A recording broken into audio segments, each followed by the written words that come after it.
The Christmas table was fully set.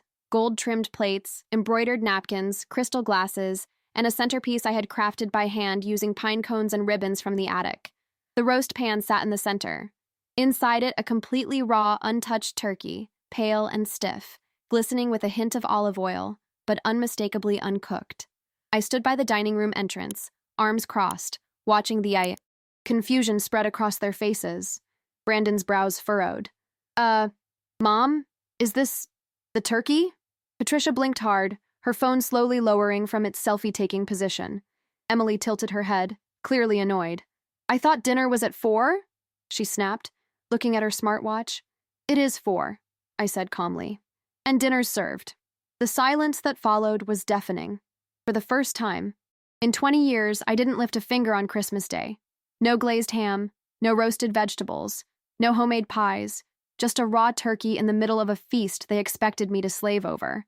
And still, no one had even noticed I wasn't in a single photo. That's when Brandon, my own son, mumbled under his breath, "What kind of mother does this?" That was the moment. The moment I realized I wasn't their mother anymore. I was just their seasonal caterer. My name is Margaret Wilson. I'm 49 years old, and this is the story of how I disappeared from my own family's Christmas memories, and how I finally found my way back. It wasn't always like this. I can still remember the early days, when Christmas meant something different. Back when Tom was alive and the kids were small enough to fit on my lap. Back when I was the center of their world, not just the woman who provided the food. I was only 29 when my husband passed away. A drunk driver in a snowstorm took him from us 2 days before Christmas. That year, I made meatloaf and boxed stuffing. Brandon was 7, Emily 4, and Noah just a baby. They didn't care about the food. They wanted hugs, snowball fights, hot chocolate, and I gave them all of it. I promised myself, I'll make every Christmas magical, no matter what it takes. And I did. Year after year, while other families took trips or rotated hosting duties, I carried the weight alone. I scrimped and saved for ingredients, taught myself new recipes, stayed up late preparing pies from scratch. The kids would run into the house with their friends, or later their spouses. They'd laugh, eat, take group selfies, always excluding me because I was in the kitchen. When I asked about it once, Emily just shrugged. "Mom, you're too busy. Don't take it personally." But I did. I took it very personally. And still, I kept cooking. Every year, I brushed off the pangs in my chest, the empty stocking with my name barely filled. The way they gifted me dish towels or cute aprons like it was all I was. Last Christmas was the breaking point. I remember it with painful clarity. I had spent 4 days preparing the meal, stuffed Cornish hens, candied yams, mulled wine, and 2 types of pie. My hands were chapped from washing dishes. My back ached from standing at the counter for hours. Emily arrived 2 hours late, snapping pictures of her outfit before greeting anyone. Brandon brought Patricia, his wife of 3 years, who immediately criticized my decorations as dated. I overheard Patricia whisper, loudly enough for me to hear, "She should just let someone else host next year. She clearly can't keep up." They started eating without me while I was still pouring gravy in the kitchen. When I walked in with the last tray, Emily laughed and said, "Wow, you should have put on lipstick. You look exhausted." No one thanked me. No one took a picture with me. And later, when I looked at Patricia's Instagram story, I saw every family member smiling around my table, except me. In photo after photo, I was nothing but a blurred shape in the background, a ghost in my own house.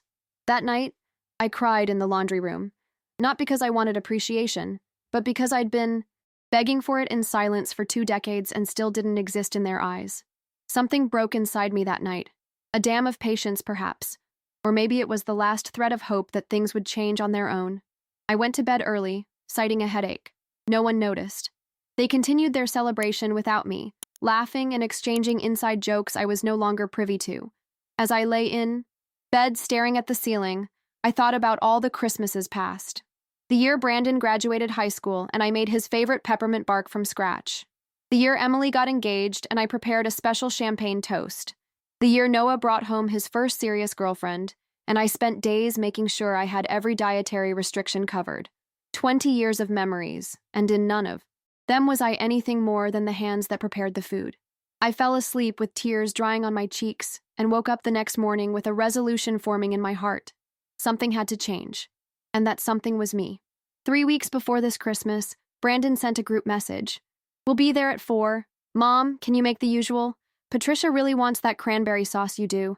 Also, Emily's doing keto now, so maybe skip the mashed potatoes and do cauliflower rice?"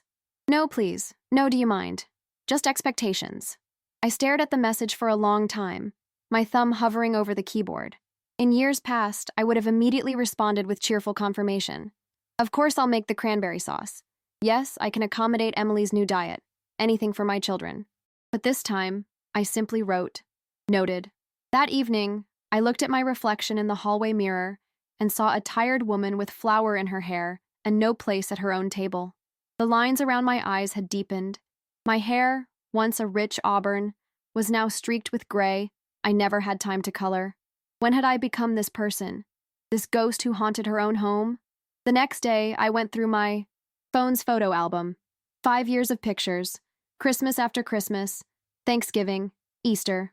Birthdays. In most of them, I was behind the camera. In the few where I appeared, I was either serving food or caught unaware in the background. It was as if I didn't exist in my own life. I called my sister Janet that night. She lives in Arizona now, has been there since her divorce 12 years ago.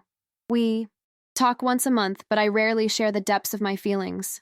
"Jan," I said after our usual catch-up, "do you think I've disappeared?" "What do you mean, Maggie?" Her voice crackled through the phone. "I mean, I don't think my kids see me anymore. Not as a person, not as their mother, just as the Christmas cook." There was a long pause before Janet sighed. "Oh, honey, I've been wondering when you'd notice." Her words hit me like a physical blow. "The last time I visited, 3 years ago," she continued, "I watched you run yourself ragged, making that perfect meal while the kids barely looked up from their phones. I wanted to say something, but what? But you seemed determined to keep doing it, like it was your penance or something." Penance. The word echoed in my mind. Was that what this was? Was I punishing myself for some perceived failure? For not being able to give them a father? For working 2 jobs when they were young to keep a roof over our heads? "They're adults now, Maggie," Janet said softly. "They should be taking care of you sometimes." I hung up the phone an hour later with Janet's words still ringing in my ears. That night, I dreamed of a Christmas table where my chair was completely empty. No one noticed. They ate and laughed and took pictures, while my place setting gathered dust. I woke up with a plan. This year would be different. This year I would see if they noticed me at all. The week before Christmas, I decorated the house as usual, the tree in the corner of the living room, strung with the ornaments we'd collected over the years, the garland along the staircase, the wreaths on the doors. I sent out invitations. Christmas dinner at 4 p.m. I went shopping for a turkey, the biggest one I could find. 24 pounds of expectation. I bought cranberries for the sauce Patricia loved. I picked up cauliflower for Emily's keto needs. I selected the perfect wines to pair with a meal I had no intention of cooking. On Christmas Eve, I wrapped my presents for them, thoughtful gifts I'd selected months ago, before my revelation. A leather wallet for Brandon, a silk scarf for Patricia, noise-canceling headphones for Emily, who was always complaining about her noisy apartment building. I set the table with my best china, the set Tom and I had received as a wedding gift 23 years ago. I polished the silver. I ironed the linen napkins. And then I sat in the living room, alone, and watched the snow fall outside my window. For the first time in 2 decades, I wasn't exhausted on Christmas Eve. My hands weren't raw from chopping and washing. My feet didn't ache from standing all day. I poured myself a glass of the expensive whiskey I'd been saving for a special occasion and took a long, slow sip. The liquid burned pleasantly down my throat, warming me from the inside. "Merry Christmas to me," I whispered to the empty room. That night, I slept deeply and dreamlessly. When I woke on Christmas morning, I felt different. Lighter somehow, as if I'd set down a heavy burden I'd been carrying for too long. I spent the day reading a novel I'd bought months ago but never had time to open. I took a long bath with lavender salts. I dressed carefully in a new outfit I'd purchased just for today. A deep green sweater that brought out the color of my eyes and a pair of black pants that actually fit me, not the stretched-out ones I usually wore for cooking comfort. At 3:30, I took the turkey from the refrigerator and placed it, completely raw, in the roasting pan. I set it on the table right in the center where the fully cooked bird would normally go. And then I waited. At precisely 4:03 p.m., the doorbell rang. I took a deep breath, steadied myself, and opened the door to find Brandon and Patricia standing on the porch, snowflakes dusting their shoulders. Brandon held a bottle of wine, the same mid-priced Merlot he brought every year, while Patricia clutched her designer purse, already looking, past me into the house. "Merry Christmas, Mom," Brandon said, leaning in for a quick, perfunctory hug. "The house smells—" Patricia paused, her perfectly shaped eyebrows drawing together. "Different this year." I smiled. "Merry Christmas to you both. Come in." They stepped inside, stamping snow from their boots as Emily's car pulled into the driveway. My daughter emerged, tapping away at her phone before even looking up at the house. Her boyfriend Ryan followed, carrying what looked like a hastily purchased bottle of champagne. "Sorry we're late," Emily called out as she entered, though they were only 5 minutes behind schedule. "Traffic was insane." She gave me a distracted kiss on the cheek before turning to greet her brother with significantly more enthusiasm. "Where's Noah?" Brandon asked, glancing around. "He texted this morning," I replied. "His flight from Seattle was delayed. He's not going to make it." Noah, my youngest, had moved to the West Coast 3 years ago for a job in tech. He'd missed the last 2 Christmases, offering video calls as a replacement for his presence. This year, he'd promised to come, but a winter storm had other plans. "That sucks," Emily said with a frown. "I was going to show him my new car." I led them into the living room, where I'd set out a small cheese board and crackers. Nothing elaborate, just enough to suggest normalcy. They fell upon it immediately, Patricia taking pictures of the arrangement before anyone took a bite. "Let me get a group shot," she said, positioning Brandon and Emily against the Christmas tree. "Margaret, do you want to—" She trailed off, her attention already back to framing the perfect photo. I didn't move from my spot by the fireplace. "I'm fine, thank you." They didn't press the issue. For 20 minutes, we engaged in the same surface-level conversation we had every year. Brandon talked about his promotion at the investment firm. Emily complained about her coworkers at the marketing agency. Patricia showed photos of their recent weekend trip to Aspen. No one asked about my year, about the pottery class I'd started taking on Thursdays, about the book club I'd joined or the community garden I'd helped plant in the spring. It was as if my life outside of this house, outside of cooking for them, simply didn't exist. "Should we move to the dining room?" I suggested after. Emily had exhausted her commentary on Ryan's mother's tacky Christmas decorations. "Yes, I'm starving," Emily said, standing up quickly. "Ryan skipped breakfast to save room for your cooking, Mom." Ryan, a quiet man with kind eyes who seemed perpetually uncomfortable around my daughter's family, nodded politely. "I've heard so much about your Christmas dinners, Mrs. Wilson." "Margaret?" I corrected gently. "And I hope you won't be disappointed." They filed into the dining room, exclaiming appropriately at the beautiful table setting. The candles were lit, casting a warm glow over the china and crystal. The room looked like something from a magazine, perfect and inviting, except for the raw turkey sitting in the center of it all. At first, no one seemed to notice. They took their usual seats, Brandon at one end of the table, where his father used to sit, Emily and Ryan to his right, Patricia to his left. I sat at the opposite end, a position I rarely occupied during Christmas dinner since I was usually jumping up and down, bringing dishes from the kitchen. "Wow, Mom, everything looks beautiful," Brandon said, glancing around at the decorations. Then his eyes landed on the turkey. His expression shifted from appreciation to confusion. Patricia followed his gaze. "Is that—" She leaned forward slightly, as if she couldn't believe what she was seeing. Emily, already reaching for her water glass, froze mid-motion. "Mom, the turkey is raw." I nodded calmly. "Yes, it is." Brandon's brows furrowed. Mom, is this the turkey?" Patricia blinked hard, her phone slowly lowering from its selfie-taking position. Emily tilted her head, clearly annoyed. "I thought dinner was at 4, she snapped, looking at her smartwatch. "It is 4, I said calmly. "And dinner's served." The silence that followed was deafening. For a long moment, no one moved. They stared at me as if I'd suddenly started speaking in tongues. Patricia was the first to break the silence. She set her phone down with deliberate care. "Margaret, are you feeling all right?" "I'm feeling better than I have in years," I replied honestly. Brandon leaned forward, concern etched on his face. The the first genuine emotion I'd seen from him all day. Mom, what's going on? Is this some kind of joke? No, Brandon, it's not a joke. I folded my hands in front of me on the table. It's Christmas dinner. Emily's face flushed with anger. This isn't funny. We drove 2 hours to get here. Ryan took time off work. And I appreciate you coming, I said. I truly do. Then where's the food? Emily demanded. Where's the stuffing and the gravy and the pies? You always make 3 kinds of pie. I looked at each of their faces. My children, whom I loved more than my own life. The daughter-in-law who had, never given me a chance. The boyfriend who seemed caught in a family drama he hadn't signed up for. I've been cooking Christmas dinner for 20 years, I said softly. I've spent countless hours planning menus, shopping for ingredients, preparing food that would make you happy. I've missed opening presents because I was basting a turkey. I've skipped caroling because I needed to watch the timer. On the oven, I paused, feeling a lump forming in my throat. And in all that time, not one of you has offered to help.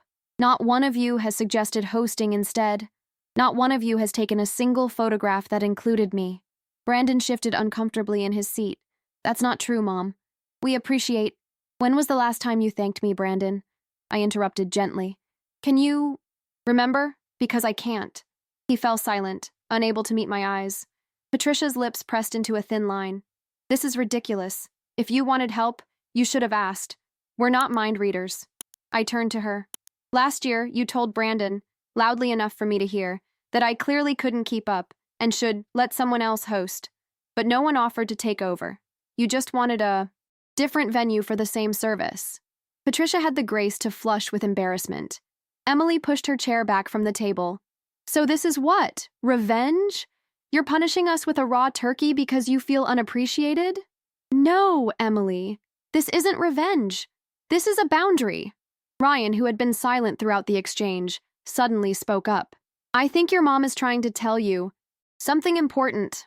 All eyes turned to him in surprise. My mother raised 3 kids on her own, too, he continued, his voice quiet but steady. Every holiday, my sisters and I take turns hosting. Mom gets to sit and enjoy herself. We take photos with her. We thank her for everything she did when we were growing up. Emily stared at him as if she'd never seen him before. I think, Ryan said, looking at me with a kindness that brought tears to my eyes, that Mrs. Wilson, Margaret, is asking to be seen, not just served. Brandon was the first to recover. He cleared his throat, straightened his shoulders, a gesture so reminiscent of his father that it made my heart ache, and said, Mom, I'm sorry, but this is a really strange way to make a point. Maybe, I acknowledged, but would you have heard me if I'd just asked for help? Would you have truly understood what I was feeling?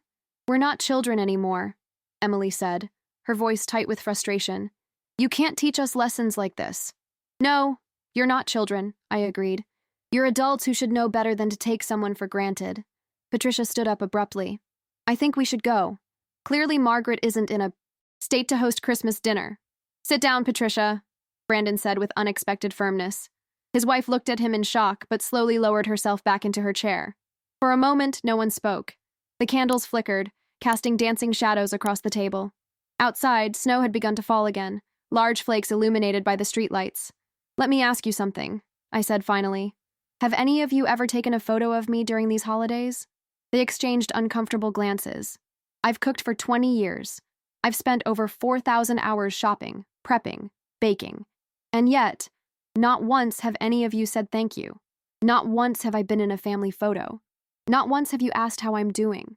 Emily rolled her eyes. This is just because you're tired or having a midlife thing.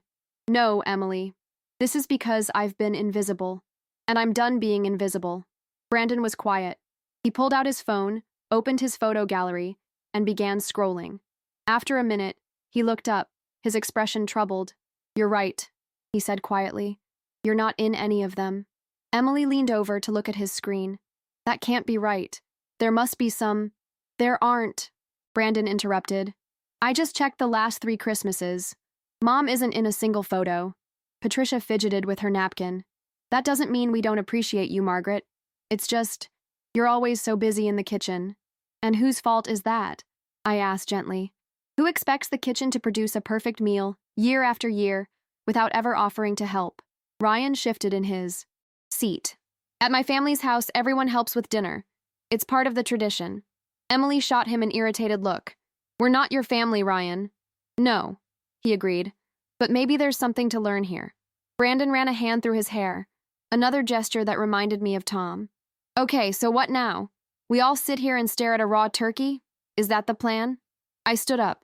The plan is for you to figure it out. There's food in the refrigerator. There are pots and pans in the cabinets. There are recipes in the cookbook on the counter. You want us to cook Christmas dinner? Emily asked incredulously. I want you to understand what goes into it, I replied.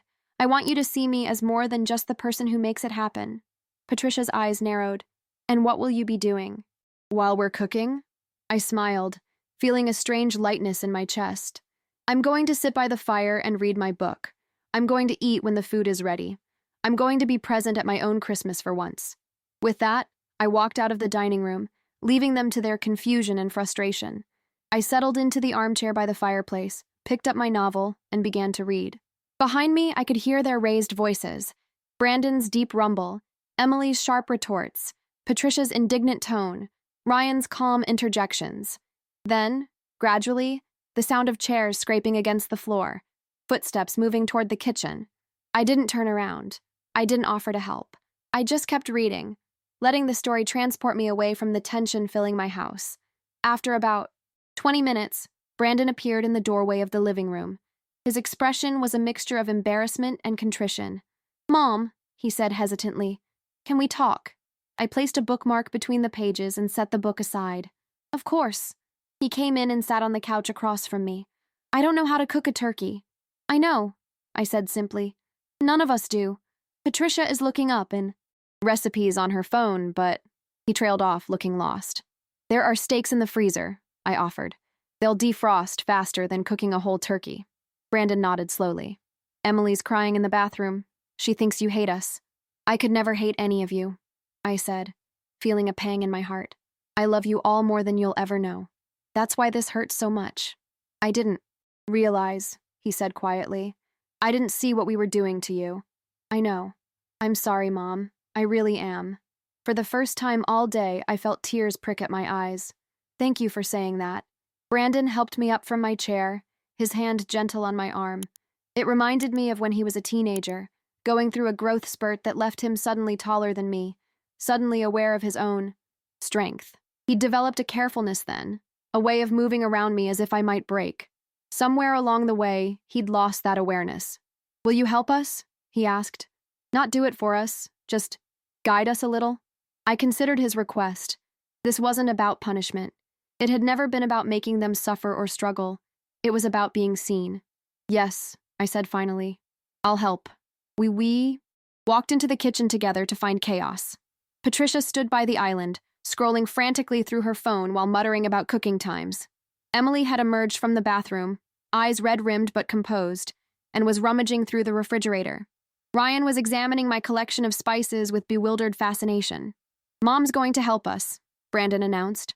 Patricia looked up, relief washing over her face despite her obvious attempt to appear indifferent.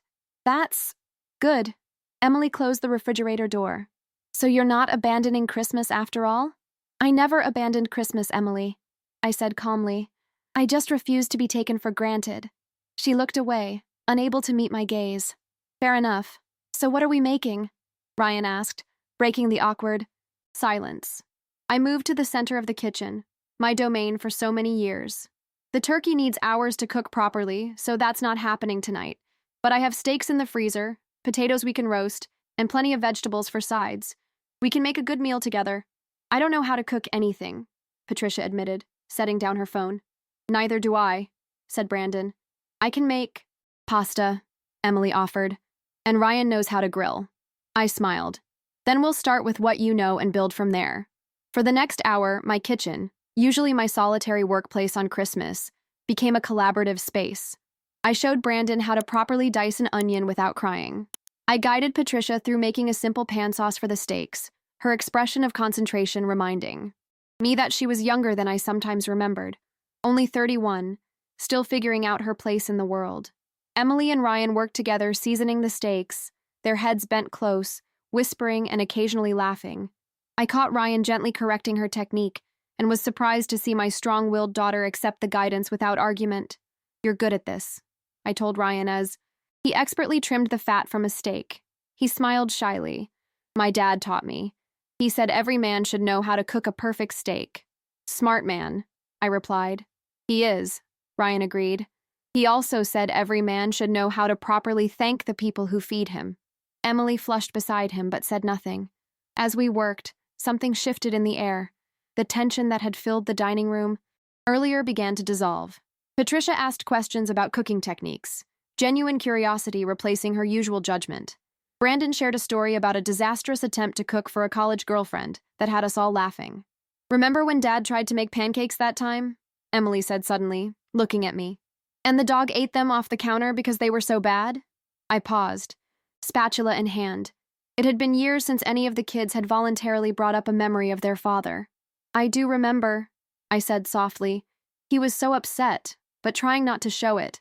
"So you made a new batch," Brandon added, his eyes distant with the memory. "And you pretended they were Dad's recipe, just followed correctly." "He knew I was lying," I said, smiling at the recollection. "But he played along." "He was good like that," Emily said, "always letting people save face." We fell silent for a moment, the ghost of Tom Wilson moving through the kitchen with us. "I wish I'd known him," Patricia said quietly. It was perhaps the most genuine thing she'd ever said to me. "He would have liked you," I told her, and was surprised to find I meant it. He appreciated people who spoke their mind. Patricia's eyes widened slightly, then she nodded, a small smile touching her lips. By the time we brought the food to the table, steaks cooked to various degrees of success, roasted potatoes that were slightly too crispy on one side, a salad that Ryan had assembled with unexpected artistry, it was nearly 7 o'clock. We were all hungry, a little tired, and somehow more connected than we'd been in years. Brandon disappeared briefly and returned with a bottle of wine that had been aging in the basement, one of the good ones I saved for special occasions. "I think this counts," he said, meeting my eyes as he uncorked it. Before we sat down, Emily hesitated, then pulled out her phone. "We should take a picture," she said. "All of us, together." "I'll set up the timer," Ryan offered, taking the phone from her. He positioned it on the sideboard, angled to capture the whole table, and quickly joined us. "Everyone smile!" For the first time in 20 years, I was in the center of a Christmas photo, surrounded by my family, all of us slightly disheveled from cooking, all of us present in the moment. The timer clicked, capturing the image. "Let me see," Emily said eagerly, retrieving her phone. She looked at the photo, then glanced up at me, something like guilt flashing across her face. "Mom, you look beautiful." "Let me see," I said, holding out my hand. Emily passed me the phone, and I stared at the image on the screen. There I was, gray-streaked hair slightly mussed, cheeks flushed from the kitchen heat, eyes bright with unshed tears. Beside me, Brandon stood, tall and protective. On my other side, Emily leaned in close, her expression softer than usual. Patricia and Ryan bookended the group, both looking slightly uncertain, but genuine. We looked like a family. "We should take more," Brandon suggested. "Make up for lost time." As we settled in to eat the meal we'd created together, I felt something loosen in my chest, a tightness I'd been carrying for so long I'd forgotten it wasn't a natural part of me. "This is delicious," Patricia said after taking a bite of steak, sounding genuinely surprised. "It's not your usual Christmas dinner," Brandon acknowledged, "but it's good." "It's better," I said firmly, "because we made it together." Emily raised her wine glass. "To Mom," she said, her voice catching slightly, "for teaching us a lesson we needed to learn." The others raised their glasses, echoing the sentiment. I lifted mine as well, but added, "And to new traditions." As we ate, the conversation flowed more naturally than it had in years. We talked about real things. Emily's struggle with a demanding boss, Brandon's worries about starting a family, Patricia's estrangement from her own mother that I'd never known about. And they asked, about me, about my pottery class, and the glazing technique I was trying to master, about the book club, and the mystery novel I'd been reading by the fire, about the community garden and the heirloom tomatoes I'd grown last summer. For the first time in decades, I wasn't just the provider of the meal. I was a participant in the conversation, a person with interests and stories of my own. When we finished eating, Ryan stood up. "I'll clear the plates," he said, and began gathering them before anyone could object. Emily hesitated, then joined him. I'll help. Brandon and Patricia exchanged a look, then stood as well. We'll do the dishes, Brandon said. Mom, why don't you relax? I started to protest automatically, then stopped myself. This was what I'd wanted, wasn't it? To be seen as more than just the person who served everyone else? Thank you, I said instead. I think I will. As the others cleaned up in the kitchen, I returned to my armchair by the fire. The novel I'd been reading earlier sat on the side table, but I didn't pick it up. Instead, I gazed into the flames, listening to the distant sounds of my family working together. The clink of dishes, the running water, the murmur of conversation punctuated by occasional laughter. My phone buzzed with an incoming call. Noah's name flashed on the screen. Hello? I answered. Mom, Merry Christmas. My youngest son's voice came through clearly despite the distance between us. I'm so sorry about missing today. The weather is just insane here. Merry Christmas, Noah, I said warmly. It's okay. Actually, things turned out interesting? What do you mean? Did something happen? The concern in his voice was immediate. I hesitated, unsure how to explain the day's events. Let's just say we're having a different kind of Christmas this year. Mom, what's going on? You sound weird. I sighed. I served a raw turkey for dinner. There was a long pause. I'm sorry, you what? I served a raw turkey. I didn't cook anything. I wanted them to see how it feels to be taken for granted. Another pause. Wow, that's bold. How did they react? About how you'd expect at first, but we ended up cooking together. It was nice, actually. Noah's laugh was startled but genuine. I can't believe you finally did it. I blinked in surprise. What do you mean, finally? Mom, come on. Every year I watch you. Kill yourself making this perfect Christmas while they barely notice. I've been waiting for you to stand up for yourself. I hadn't expected this reaction, especially from Noah, who had always been my most easygoing child. Why didn't you ever say anything? He sighed. I tried, remember? 2 Christmases ago, I suggested we all chip in for a catered meal so you could relax. Emily shot it down, said it wouldn't be the same. And then last year, I couldn't come because of work, but I sent you that spa certificate specifically for Christmas Eve so you could take a break. The memory came back to me, a gift card I'd tucked away, promising myself I'd use it when things calmed down. It was still in my dresser drawer, untouched. I noticed, Mom, Noah continued softly. Maybe not enough, and not in the right ways, but I saw how tired you were. Tears pricked at my eyes. Thank you, Noah. So what happens now? He asked. Is this the end of Wilson family Christmas? I looked toward the kitchen, where my other children and their partners were working together to clean up the meal we'd made. No, I don't think so. Just the beginning of a new version of it. Good, Noah said, relief evident in his voice. Because I've already booked a flight for Easter, and I'm planning to help cook. After we hung up, I sat quietly, processing our conversation. Had I been unfair to Noah? Had I lumped him in with his siblings when he'd been trying, in his own way, to acknowledge my efforts?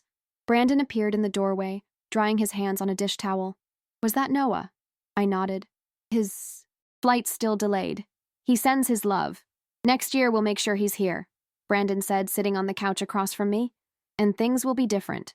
Different how? I asked. He met my gaze directly. I'll host Christmas next year. Patricia and I have the space. You can come as a guest, not the chef. I studied his face, looking for signs that this was just a placating offer. But his expression was sincere, his eyes, so like his father's, steady and determined. That would be nice, I said carefully. It's the least we can do, he replied. Actually, it's embarrassing it took us this long to offer. Emily and Ryan joined us, followed by Patricia.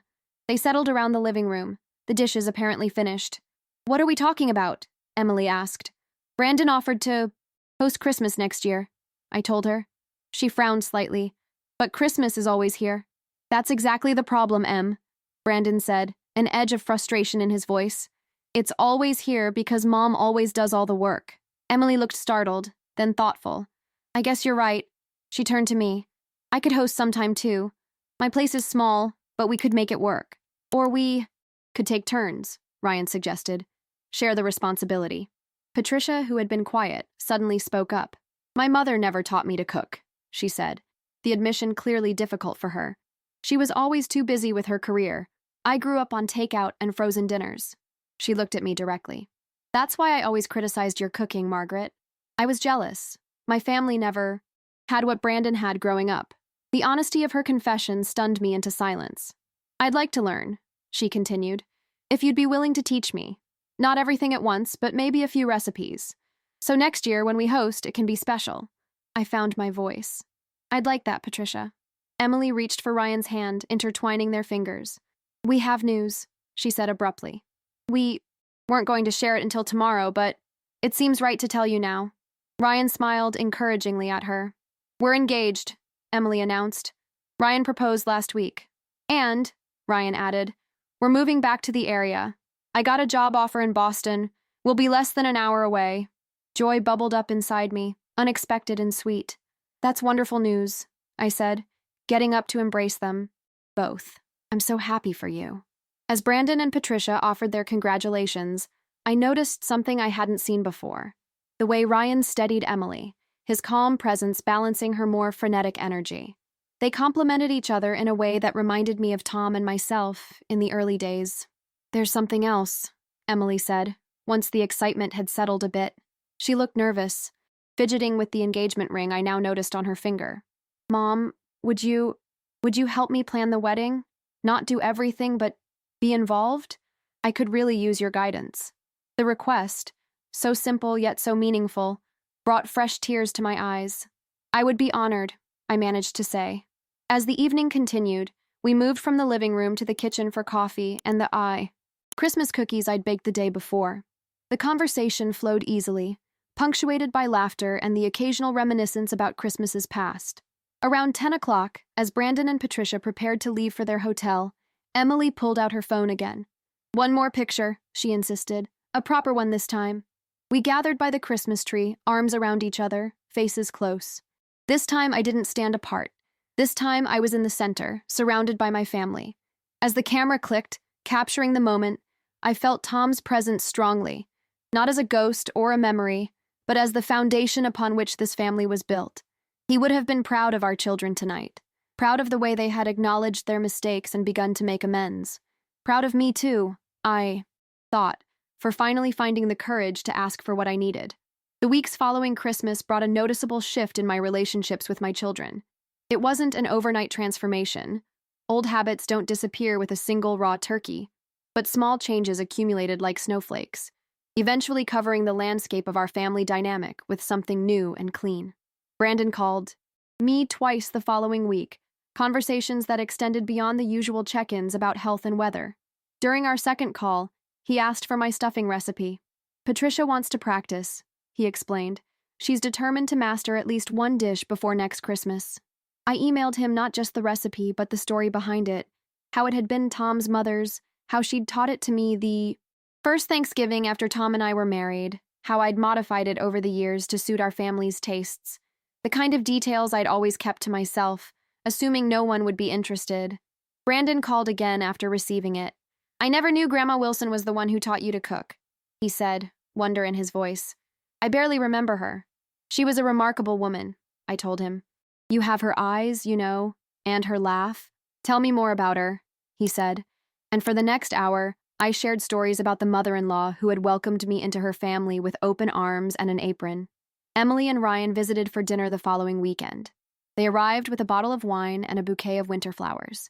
But the real surprise was when Emily immediately headed for the kitchen. I'm cooking tonight, she announced, unpacking a bag of groceries she'd brought. It's nothing fancy, just pasta carbonara, but Ryan's been teaching me. Ryan caught my eye and smiled. She's a quick learner. I sat at the kitchen island, sipping wine and watching my daughter navigate my kitchen. Her movements were unpracticed but determined. When she asked for help finding utensils or measuring spoons, I directed her without taking over. This feels weird, she admitted as she stirred the pasta. Being the one cooking while you watch. Good weird or bad weird? I asked. She considered this. Good weird, like I'm finally getting to know a part of you I've been ignoring. The pasta was slightly overdone, the sauce a little too salty, but it was the best meal I'd eaten in years. As we ate, Emily shared wedding plans. A small ceremony in the spring, nothing elaborate. I don't want to wait, she explained, and I don't need a big production. What can I help with? I asked. She exchanged a glance with Ryan.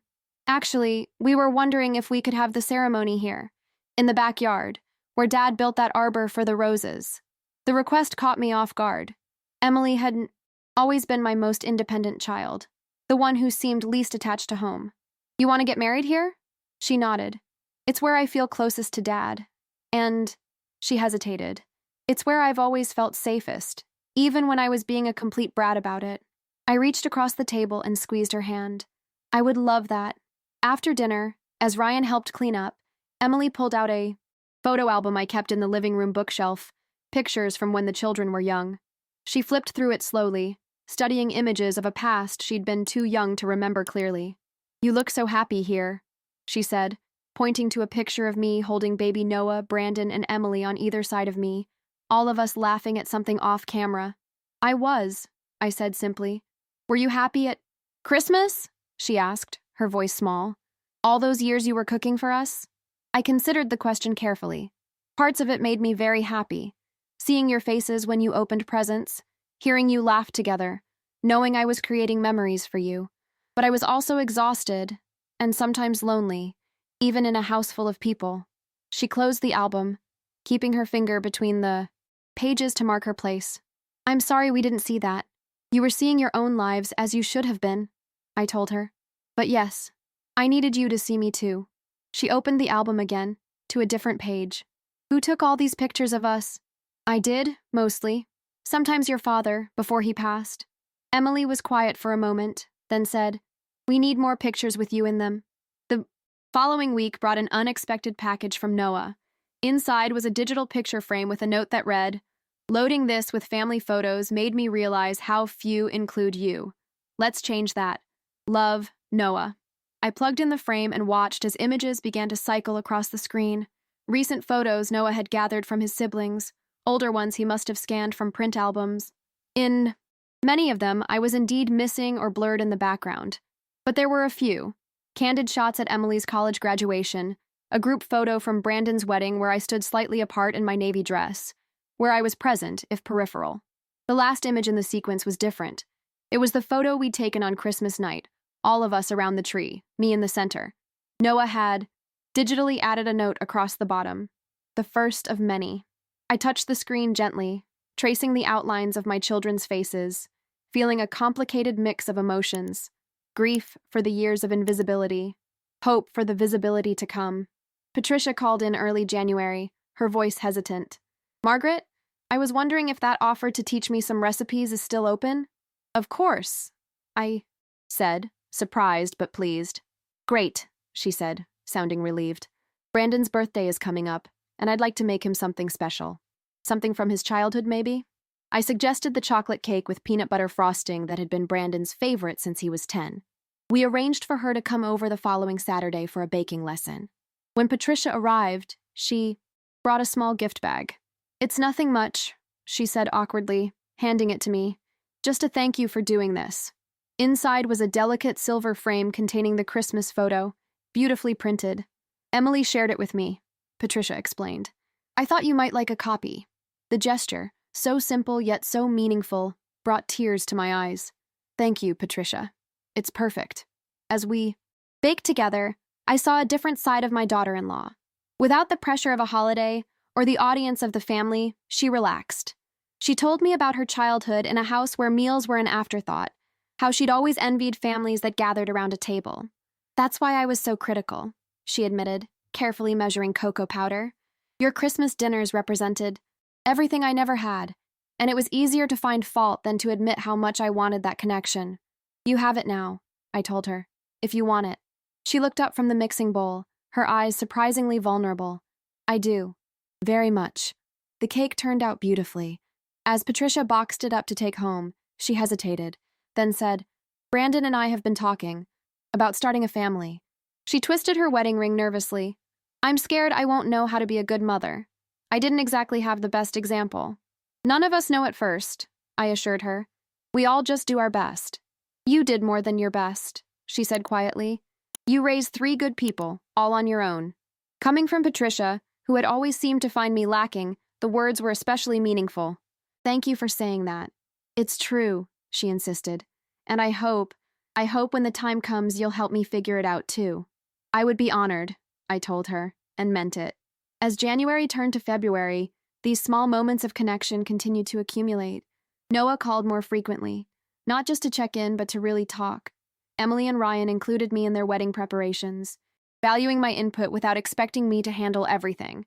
Brandon and Patricia invited me to dinner at their home, a simple meal Patricia had prepared herself, with only minor assistance from Brandon. None of it was perfect. Old patterns occasionally resurfaced. Emily snapped at me when I suggested alterations to her wedding dress design. Brandon forgot to call on my birthday until the following day. Patricia made a dismissive comment about my outdated kitchen that she immediately regretted. But the difference was that now, these moments were acknowledged. Apologies were offered. Efforts were made to do better. And through it all, I found myself changing too. I became more direct about my needs, more willing to express my feelings rather than silently nursing hurts. I learned to accept help without feeling like I was surrendering control. I discovered that being seen sometimes meant being vulnerable in ways that were uncomfortable, but ultimately healing. One evening in late February, I was looking through old photo albums when I came across a picture I'd forgotten. Tom and me on our last Christmas together, standing by the tree with our arms around each other, both of us laughing at something off camera. I was struck by how young we looked, how unaware that our time together was nearly over. I took the photo out of its sleeve and placed it in the digital frame Noah had sent, adding it to the rotation of family images. The past and present side by side, incomplete but real. That night, I dreamed of Tom. We were in our kitchen, cooking together as we often had in the early years of our marriage. In the dream, he turned to me and smiled. "You did good, Maggie," he said. "You did so good." I woke with tears on my cheeks, but a lightness in my heart. For the first time in years, remembering Tom brought more joy than pain. Spring arrived with a gentleness that seemed to mirror the changes in my family. The garden I'd neglected the previous year became my focus. Clearing winter debris, turning soil, planting seeds that would bloom in time for Emily's wedding. Noah flew in from Seattle a week before the ceremony, his presence filling the house with an energy it had been missing. He'd grown a beard since Christmas, and there was a new confidence in his bearing that reminded me he wasn't my baby anymore, but a young man making his own way in the world.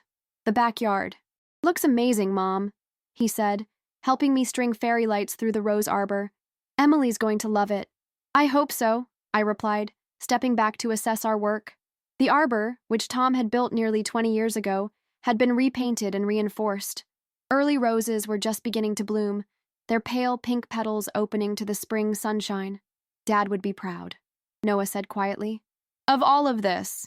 I smiled at him, this perceptive youngest child who sometimes seemed to understand me better than anyone. "I think he would." The day before the wedding, all three of my children gathered in my kitchen, a rare occurrence in recent years. Brandon was chopping vegetables for the rehearsal dinner salad. Emily was arranging flowers for the centerpieces. Noah was mixing the marinade for the grilled chicken that Ryan would cook later. I stood in the doorway for a moment, watching them work together, feeling a fullness in my heart that had nothing to do with the raw turkey at Christmas, and everything to do with what had grown from that moment of truth. "Need some help?" I asked, joining them at the island. "Actually," Emily said, looking up from her flowers, "I think we've got it covered, Mom. Why don't you sit and keep us company?" So I did, perching on a stool at the counter, sipping the tea Noah had made me, listening to my children's easy banter. They included me in the conversation without expecting me to direct it. They asked my opinion without demanding I provide a solution.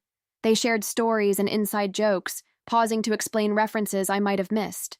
It felt, for the first time in many years, like we were truly a family, not just people connected by blood and obligation, but by choice and care.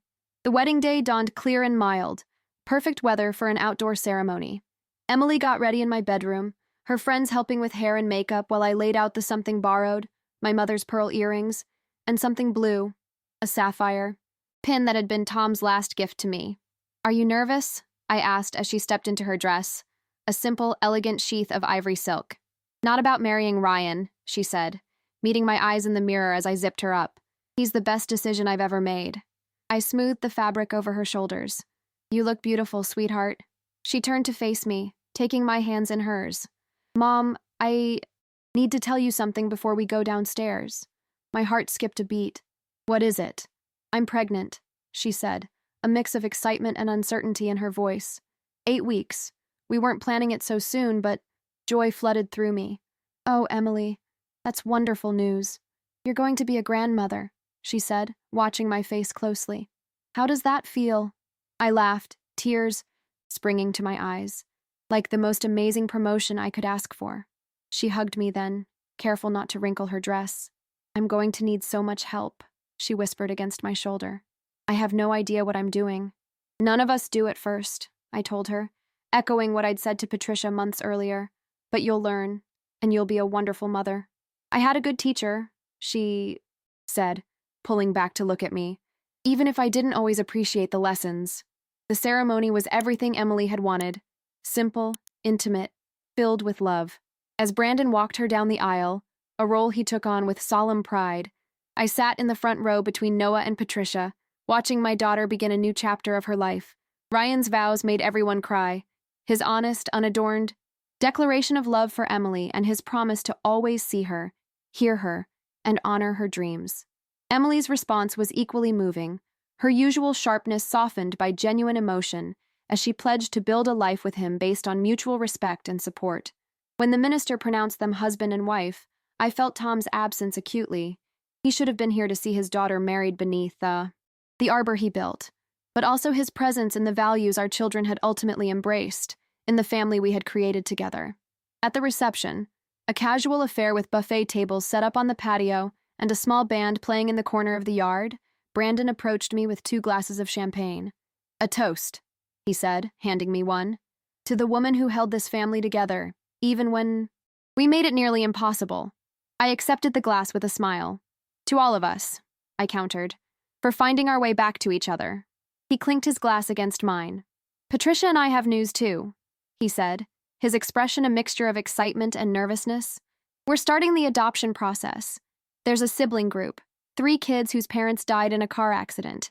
They need a home, and we have plenty of room." I caught my breath. "Brandon, are you sure? 3 children is a big responsibility." He nodded firmly. "We've thought about it a lot. After Christmas, something changed for both of us. We realized what matters isn't the perfect house or the perfect career. It's family. And these kids need one." I hugged him tightly, my heart full. "You're going to be an amazing father." Later, as the sun began to set and the fairy lights twinkled to life in the gathering dusk, Noah pulled me onto the makeshift dance floor. "You know," he said as we swayed to a slow song, "I've been thinking about moving back east." "Really?" I tried to keep the hope from my voice. "What about your job in Seattle?" He shrugged. "I can work remotely. My company's already approved." He glanced over to where Emily and Ryan were dancing, then to Brandon and Patricia chatting with guests. "Things are changing with everyone. I don't want to miss it. And besides," he added with a smile, "someone needs to help you keep this new extended family in line." As the evening wound down and guests began to leave, Emily found me sitting on the porch swing, watching the last dancers. Under the stars. "Thank you," she said, sitting beside me, "for everything. The wedding was perfect." "You're welcome, sweetheart." I put my arm around her shoulders. "Are you happy?" She leaned against me, something she hadn't done in years. "Happier than I thought possible." She placed a hand on her still flat stomach. "I'm scared, though, about becoming a mother." "That's normal," I assured her. "But you won't be doing it alone. You have Ryan, and your brothers, and me." "I'm going to do better than I did with you," she promised. "I'm going to see the work, not just the results. I'm going to take pictures with my child's grandmother in them." I kissed the top of her head. "We all do better when we know better." As Emily went to find Ryan for the last dance, Brandon joined me on the swing. "Someday, huh?" "Someday," I agreed. "Mom," he said after a moment, "I've been meaning to ask you something. After the adoption goes through, would you consider moving in with us? Not as a live-in babysitter," he added hastily, "but as part of our household.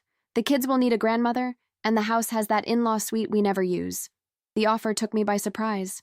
"You want me to live with you?" He nodded. "If you'd like to. No pressure. But Patricia and I talked about it, and we both agree it would be good for everyone." I thought about my house, the home I'd made with Tom, where I'd raised our children, where I'd spent so many Christmases cooking for a family that didn't see me. It was full of memories, both painful and precious, but perhaps it was time for new memories in a new space.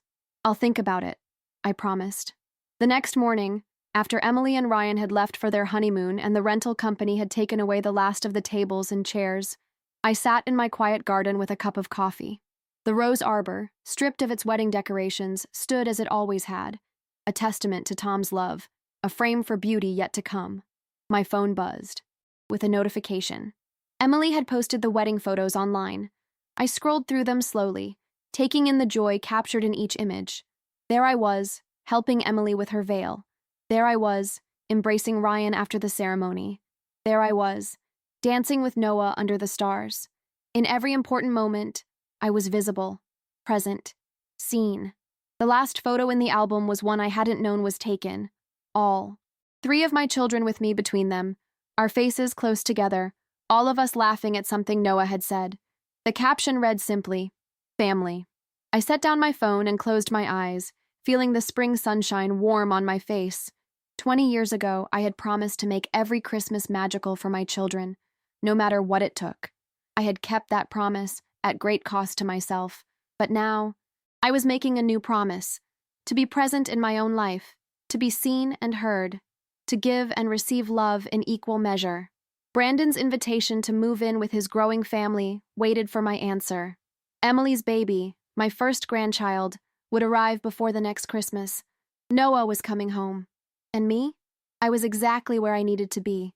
No longer a ghost in my own life, no longer just the hands that prepared the meal, but a full and equal member of the family I had always worked so hard to nurture. This Christmas would be different. We would gather at Brandon and Patricia's house. Everyone would cook together. Pictures would be taken with all of us in the frame. And if someone suggested I should do all the work, I would simply smile and say, "Remember the raw turkey? Because love that demands your service but denies your presence isn't love." And sometimes, the greatest gift you can give your family is the truth of who you are, not just what you can do for them. In the end, it wasn't about the raw turkey at all. It was about being cooked through, fully realized, completely present, thoroughly seen. It was about learning, all of us together, that the most important ingredient in any family meal isn't found in the kitchen. It's found in the hearts that gather around the table.